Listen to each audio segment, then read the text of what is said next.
जय हिंद दोस्तों। तो एक बार मैं आपका भाई सिद्धार्थ सक्सेना आप सभी का अपने चैनल पर हार्दिक अभिनंदन करता हूं। उम्मीद है आप सब लोग काफ़ी अच्छे होंगे और अपनी तैयारी अच्छे से कर रहे होंगे। तो दोस्तों आज का जो ये मेरा वीडियो है ये यूपीएसआई की मैथ्स की स्ट्रैटेजी के लिए है, क्योंकि बहुत सारे बच्चों के मेरे पास कमेंट आ रहे थे, कुछ इंस्टाग्राम पर कॉल भी आए कि जो हमारा मैथ्स है वो अब कैसे पूरा होगा, अब अगले महीने नोटिफिकेशन आ जाएगा, टाइम बहुत कम बचा है। तो इस तरह की बहुत सारी परेशानियां बच्चों को हो रही हैं। तो आप बिल्कुल घबराइए नहीं, मैं आपके साथ हूँ और आपका मैथ्स कैसे पूरा हो ये मैं आपको बताऊँगा। और अगर आप उन चीज़ों में से आप उसका 80% भी फॉलो कर लेंगे तो भी आपका मैथ्स अच्छा हो जाएगा, ये मैं आपको श्योरिटी दे रहा हूँ। तो देखिए दोस्तों, सबसे पहले तो मैं आपको ये बता दूँ कि जिसका भी मैथ्स पूरा नहीं हुआ ना, बिल्कुल ना घबराएं। मेरा जब नोटिफिकेशन आया था तो वो 1 अप्रैल को आया था और 2 अप्रैल से मैंने पढ़ना स्टार्ट किया था। और देखिए मैंने भी सिलेक्शन लिया, मैं भी दरोगा बन गया था और आप भी बन जाएंगे, ठीक है ना। तो इसलिए आप बस अपने आप को ये सोच के चलिए कि मुझे एक सीट लेनी है और यहाँ सीटें 4000 से ज़्यादा, तो आपका सिलेक्शन तो होना निश्चित है, ठीक है ना। और बाकी फालतू की जो वीडियोज़ हैं उन्हें इग्नोर कीजिए। अगर मेरा वीडियो भी फालतू लगता है तो उसे भी इग्नोर करो, पर जो बेकार चीज़ें आपको लग रही हैं आप उन्हें पहले बिल्कुल हटा दो। जिनसे आपको ज़रा सा भी नेगेटिविटी आती हो, आपको लगता हो कि ये जो है ये सही नहीं है, इसकी वजह से मेरे सिलेक्शन में दिक्कत हो सकती है, या किसी की नेगेटिव बात सुन ली आपको लगा कि नहीं ये यार आप गलत बता दिया कि मैथ बहुत टफ हो सकता है, सब बेकार बातें, सब कुछ छोड़ो यार। अब देखो, मैथ्स जिनका जीरो है तो ये सबसे पहले तो मैं उनके लिए बताऊंगा कि उनको क्या करना है। मैथ जिनका बिल्कुल जीरो लेवल का या ग्राउंड पे अभी उनको लगता है कि मुझे मैथ में बहुत दिक्कत है या यूपीएसआई में मैं कैसे बनाऊंगा, तो देखो सबसे पहले मैं बता दूं कि यूपीएसआई में आपको मैथ में 40 में से 35 प्लस का टारगेट लेना ही पड़ेगा। क्योंकि बहुत सारे बच्चे जो यूपीएसआई की वैकेंसी में हमारी वाली में बाहर हो गए थे वो भी अभी तैयारी में हैं, वो लगे पड़े हैं। बहुत सारे बच्चे जो सीजीएल से बाहर हुए हैं वो बच्चे हैं, जो कांस्टेबल में बाहर हुए हैं वो बच्चे हैं, और जो कांस्टेबल बन गए हैं वो भी बच्चे इस भर्ती में अपीयर होंगे। तो आप समझ लीजिए कंपटीशन काफ़ी टफ होने वाला है, कट ऑफ भी हाई जाएगी। क्योंकि कट ऑफ कम जाने का अब मुझे कोई सिनेरियो लग नहीं रहा है कि कट ऑफ कम जाएगी, क्योंकि अब बच्चे बहुत जागरूक हो गए हैं। अब आप देखो ना, स्टडी मटेरियल कितने तरीके का, कितना अच्छा अच्छा स्टडी मटेरियल अवेलेबल है, कितने अच्छे अच्छे टेस्ट हैं, और वही मैथ्स को लेकर है। मैथ्स बच्चों का बहुत अच्छा होता है। तो देखो मैथ्स में हमें क्या करना है, देखो एडवांस मैथ पे इतना फोकस मत करो, जिसका एडवांस मैथ बेकार है उसे तुम जाने दो, ठीक है। 2 क्वेश्चन आएंगे, 2 क्वेश्चन के लिए मैं ये नहीं कहूँगा कि अपना दिमाग ख़राब कर लो। 40 में से 2 क्वेश्चन एडवांस मैथ के हैं, 38 क्वेश्चन तो अर्थमेटिक के हैं। उन 38 पे हमें फोकस करना है, हमें उन 38 को लेके चलना है। तो सबसे पहले जिनका मैथ बिल्कुल जीरो ने, एस डी यादव की बुक जो मैंने पहले बताई, S D Yadav, R S Agarwal, या कोई सी भी बेसिक बुक, ठीक है ना, जिससे उनके मैथ के सारे टॉपिक अर्थमेटिक के क्लियर हो जाते हों, उनसे कर लीजिए। उसके बाद राकेश यादव जी की बुक लगाना मस्त इम्पॉर्टेंट है, क्योंकि उस बुक में टाइप वाइज नहीं दे रखा है, उसमें सीधे एकदम मिली जुली सरकार है, सब कुछ दे रखा है। तो जब आप उसके सवाल लगाओगे ना तो आपको भी एक दो चार सवाल दिखेंगे एक ही टाइप के, फिर तुरंत कोई दूसरा टाइप आ जाएगा, तीसरे सवाल पे फिर दूसरा टाइप आ जाएगा। मतलब उससे क्या है, आपकी दिमाग की इतनी प्रैक्टिस हो जाएगी ना उस बुक से कि आपकी एक ही मतलब एक चैप्टर के सारे टाइप्स पे बहुत अच्छी पकड़ हो जाएगी। जैसे नंबर सिस्टम है, एकदम जीरो वाला फॉर्मूला लगाने को आ जाएगा, तो कहीं वर्गों का पूछ लेगा, कभी आपसे कुछ पूछ लेगा, तो राकेश यादव की बुक से आपका टाइप वाइज क्लियर हो जाएगा। एक किरण की बुक भी आती है, मैंने किरण की बुक से भी देखा था। तो किरण की बुक में क्या था ना कि मतलब टाइप दे रखे सारे। तो आप अगर आपको लगता है कि आपको टाइप वाइज ज़रूरत, तो आप किरण की बुक किसी के पास है तो नहीं मत करना, किरण की बुक से भी कर लेना। तो किरण की बुक अगर आपके पास रखी है तो आप कुछ नया नहीं खरीदना है, ठीक है ना।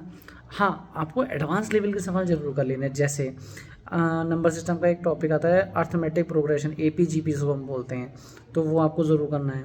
सीरीज़ वो ज़रूर बनानी है। सीरीज़ जो हैं आप बैंकर्स पॉइंट के अंशुल सैनी सर से कर लीजिएगा। फिर बता रहा हूँ, bankers point Anshul Saini sir, एक उनका सीरीज़ वाला वीडियो है, उससे आप सीरीज़ कर लीजिएगा, उससे आपकी अच्छी समझ बन जाएगी। मैंने उसी से किया था। एपीजीपी मैंने अंकित भाटी सर के चैनल पे, एक सर थे, उन्होंने मतलब एपीजीपी तब पढ़ाया था जब उन्होंने देखा था कि जब पहली शिफ्ट 12 नवंबर को हो गई थी, तब उन्होंने देखा कि एपीजीपी के सवाल आ रहे हैं, तो उन्होंने एक वीडियो डाला था। तो उससे मैंने एपीजीपी किया था। ए जीपी में तो केवल मेरे में सिर्फ फार्मूले वाला सवाल आया था, जिसमें मैंने वो एक और जीरो वैल्यू रख के कर दिया था। और एपी का सवाल तो बहुत ही आसान होता है, तो एपीजीपी कर लेना है। सेट थ्योरी भी कर लेना। देखो भाई, इस बार क्या है, हो सकता है कंपटीशन टफ कर दे तो एक टॉपिक पढ़ लेने में कोई दिक्कत नहीं है, ठीक है ना। तो वो पढ़ के ज़रूर जाना। सेट थ्योरी के सिंपल जो यूनिवर्सल वाले सवाल होते हैं उस टाइप के जो सवाल हैं, और वो खाली कब है भरा कब है, मतलब तो पाई का जो कॉन्सेप्ट होता है उसका, तो वो सारे आपको आने चाहिए। सेट थ्योरी आप कर लीजिएगा। परम्यूटेशन कॉम्बिनेशन मस्ट है, करना पड़ेगा, क्या पता इस बार पूछ ले प्रैक्टा आ जाए। देखिए कुछ भी नहीं कहा जा सकता कि इस बार क्या आ जाए।